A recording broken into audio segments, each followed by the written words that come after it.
When it is the Indiana Fever versus the Chicago Sky, it's time to pull out one of these because when that matchup happens, it is belt to ass.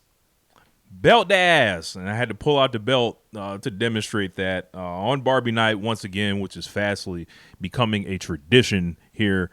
The Indiana Fever walk into Chicago, into the United Center, without Caitlin Clark and defeat the Chicago Sky, who was missing Angel Reese out of their lineup.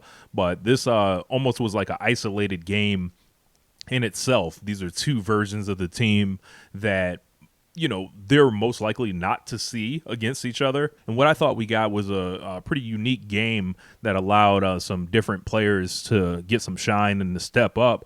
But, man, we got to talk about Kelsey Mitchell turning into a human flamethrower. 35 points, 7 threes, just completely dominating the guards, of the Chicago Sky. They had no answer for her whatsoever. Coming around those screens, snaking them, and then going 7 for 10 from three.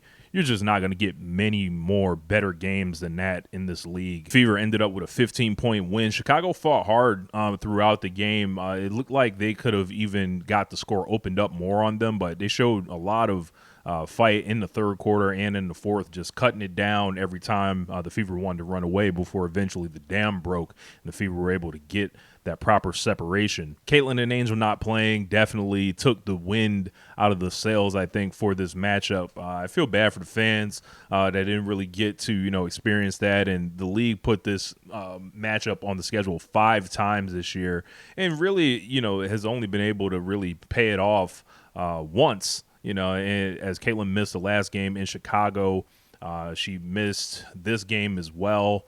And it just stinks, man. And it comes back to the refereeing and allowing the physicality. And, Angel's out with a back injury. So she had been turning her play around from what looked like a very slow and shaky start to begin the season. But there's 2 games remaining between the Sky and the Fever. And hopefully we will see one of the most marquee matchups in the league, at its full form.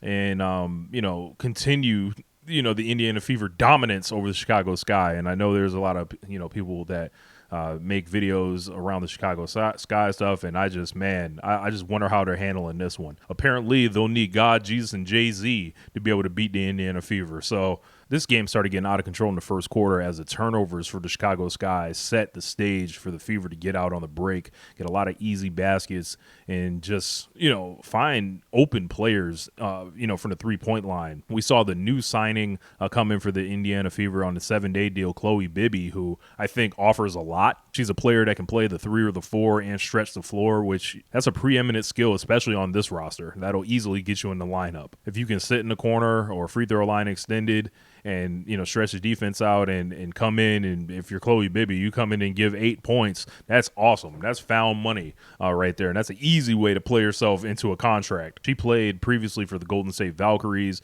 and good size on her, tough Australian, so no worries about her getting bullied or anything there. Kayla Timpson was phenomenal off of the bench. I think she's going to dunk the ball in the game one day.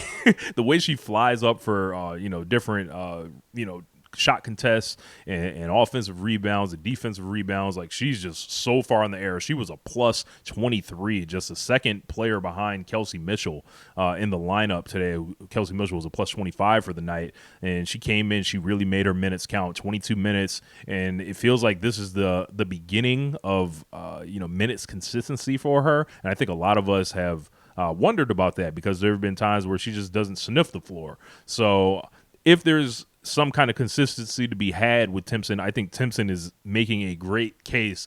Hey, it's not her fault if she don't get in the game. So on the Chicago Sky's end, it felt like I was watching a team that was obviously hurt by injury, but they just had to have somebody score these points. And the person that caught fire for them was Rachel Banham, who played 36 minutes, a lot of three-pointers for her.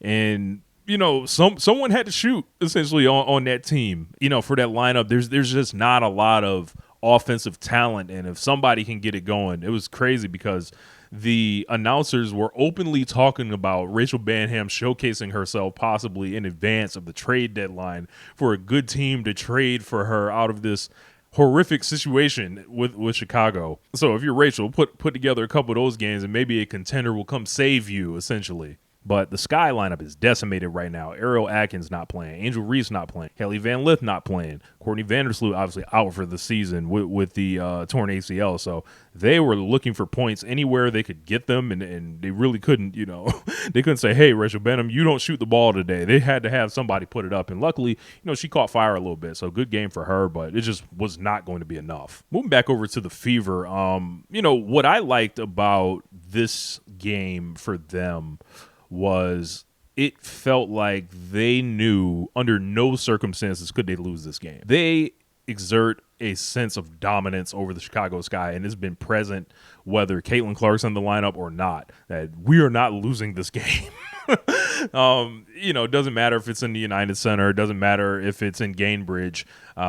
This just like they're not having it. The ball got around nice. There seemed to be open people all game. Aaliyah Boston just put up a nice balanced stat line that ended up with 6 assists from her and 6 assists from Kelsey Mitchell. We don't usually see 6 assists from Kelsey Mitchell. So with those two, making sure everyone's getting involved, that was a good look for the squad. I thought Ari McDonald was solid. Of course, it's not going to be, what Caitlin Clark gives you or anything, but it's enough to challenge the defense and keep them honest. The hot streak for Sophie Cunningham came to an end. She was only 1 of 6 today, all 3-pointers, but, that's how the ball bounces there.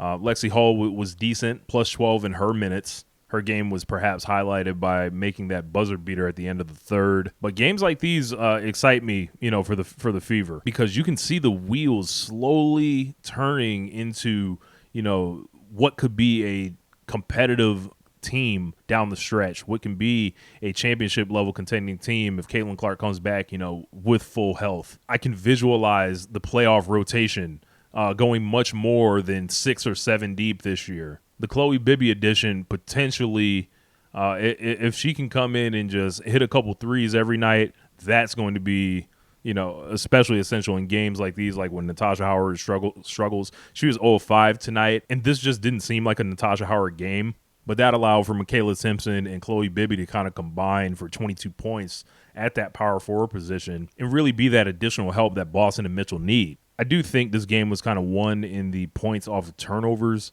The Indiana Fever enjoyed 31 points off of turnovers as compared to Chicago, which only got 20 in that, and that's an 11-point swing right there.